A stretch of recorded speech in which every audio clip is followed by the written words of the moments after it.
नमस्कार। Education point के YouTube channel में आपका स्वागत है।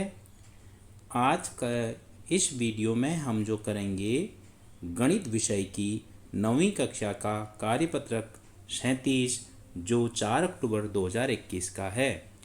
इस कार्यपत्रक में हम पढ़ेंगे आंकड़ों का संग्रह।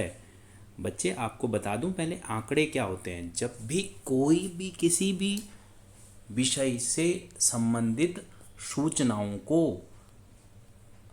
नंबर्स में जब अंकों में व्यक्त करते हैं तो उसको आंकड़े कहते हैं, जो किसी भी विषय वस्तु की क्या देते हों, जानकारी देते हों। जैसे आपके कक्षा के रजिस्टर में प्रतिदिन विद्यार्थियों की उपस्थिति अंकित करते प्रत्येक टेस्ट और परीक्षा के मार्क्स, वो भी तो एक तरह से क्या हो गया बेटा, जो आपका रिपोर्ट कार्ड होती है, मतलब जो मार्कशीट अंक पत्रिका होती है, उसको वो भी एक तरह का क्या है, आंकड़े ही हैं कि आपने किस किस सब्जेक्ट में कितने नंबर लिए हैं।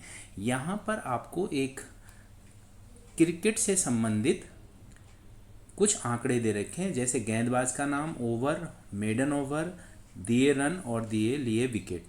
जैसे अब आपको ज़्यादा जल्दी समझ आएगा, आप क्रिकेट देखते हो तो आपको पता होगा बेटा, आपके पसंदीदा कोई भी क्रिकेटर ले लीजिए, जसप्रीत बुमराह हो गया, भुवनेश्वर कुमार हो गया, चेतन चौहान हो गया, दीपक चाहर हो गया, कोई भी आप ले सकते हैं।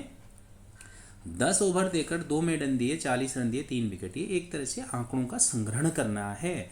मतलब सिर्फ आप देखिए कौन जीता कौन हारा ही एक आंकड़ा नहीं होता, और किसने कैसा किया, किसने कितना प्रदर्शन किया, कितने रन, कितनी गेंदें खेली, ये सब आदि सूचनाओं को संख्यात्मक रूप में लेना ही क्या कहलाता है बेटा, आंकड़े कहलाते हैं। तो अब आंकड़े की डेफिनेशन लिए, एक निश्चित उद्देश्य से एकत्रित किए गए लक्ष्यों और अंकों को जो संख्यात्मक रूप में हो सकते हैं। कोई भी तथ्य जिनको नंबर्स में लिखा जाता है, जैसे उसके 5 मार्क्स, उसका वजन 50 किलो, इस तरह से उसको क्या कहा था, आंकड़े कहा जाता है। अच्छा, अब यहाँ लिखा हुआ है सांख्यिकी, स्टैटिस्टिक्स किसको कहते हैं बेटा, पूर्ण सूचनाएं उपलब्ध करने से संबंधित क्या अध्ययन शक्ति जिस शाखा में किया जाता है उसको सांख्यिकी कहा जाता है। मतलब इसमें आप अपनी संख्याओं के माध्यम से, आकृति के नामों इत्यादि से अनेक प्रकार की टेबल देखी होगी, वो सब सांख्यिकी का ही क्या है, एक भाग है। अब 2 क्रियाकलाप हमें यहाँ पर दे रखे हैं बेटा। पहला क्रियाकलाप क्या रखा है, 20 विद्यार्थियों की लंबाई जो है सेंटीमीटर में नापनी है। विद्यार्थी का नाम लिखते जाएं और उसकी लंबाई लिखते जाएं, जितनी भी है, मान लो 150 सेंटीमीटर है या ऐसे। और दूसरा ये है कि पिछले सप्ताह कितने बच्चे मंडे को, जैसे सोमवार को कितने अनुपस्थित थे, मंगलवार को कितने अनुपस्थित थे, ये सूचना आपको यहाँ लिखनी है। अब इसमें 2 चीज़ें देखिए बेटा, आप पहले वाले में तो आप विद्यार्थियों की खुद नापोगे और लिखोगे, जबकि यहाँ पर आपको आपके क्लास शिक्षक से बात करनी पड़ेगी कक्षा के, कि जो जिसके पास ये आंकड़े उपलब्ध है, जो पहले से ही बनाए हुए हैं। तो इसका मतलब है जो पिछले सोमवार को जितने बच्चे नहीं आए उनकी उपस्थिति उनके पास बनी हुई है, वो रिकॉर्ड उनके पास लिखा हुआ है। जो पहला जो है उसको प्राथमिक आंकड़े कहते हैं बेटा, जो निश्चित उद्देश्य से खुद ही व्यक्ति क्या करता है, अपने ही आप एकत्रित करता है, उसको कहते हैं प्राथमिक।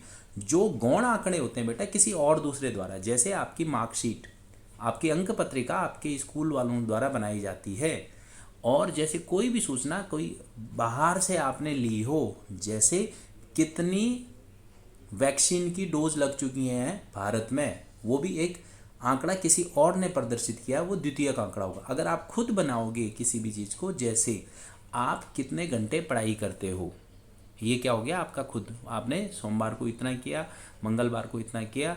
आपके घर में आपके परिवार के सदस्यों की आयु कितनी है, जो आप खुद निकाल रहे हो, लिख रहे हो, वो आया प्राथमिक आंकड़ा। जो कहीं और से मिलता है वो है बेटा द्वितीयक आंकड़ा या गौण आंकड़े। अब हम देखिए ये क्वेश्चन हमें लिख रखे हैं, ये करेंगे इसमें। तो आपको लिख रखा है उन आंकड़ों के 2 उदाहरण दीजिए 2 दैनिक जीवन में। देखिए मैंने सिंपल सी बात बता दी। पहला आंकड़ा कौन सा हो गया, मैं रोज कितने दिन 3 घंटे पढ़ाई करता हूँ, ठीक है, ये आपका दैनिक जीवन में हो गया।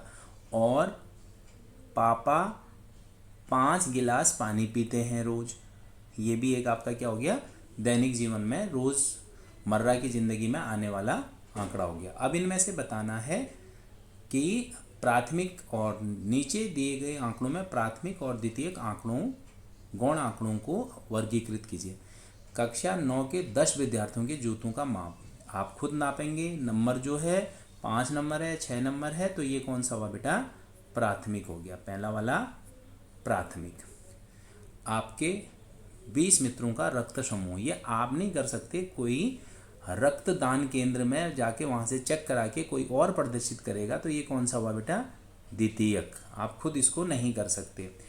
आपके कक्षा के मित्र में परिवार के सदस्यों की संख्या, अगर यहाँ पर ये दोनों तरफ का होता है। अगर आप खुद ये कर रहे हैं तो ये प्राथमिक होगा, नहीं तो ये जहाँ से भी आप, जहाँ ये संकलित किए गए हैं, जहाँ लिखा हुआ है वहाँ से लेंगे, तो ये कौन से आंकड़े होंगे? द्वितीयक होंगे।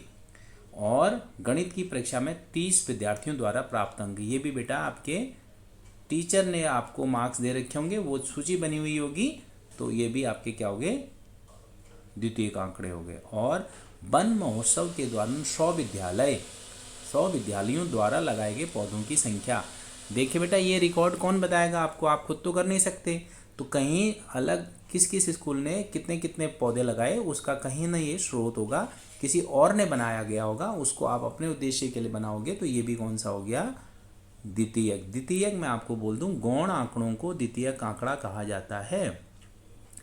ये छोटी सी वीडियो थी, इस वीडियो में इतना ही। अगली वीडियो में फिर अगली वर्कशीट करेंगे, अगली कार्यपत्र करेंगे। धन्यवाद।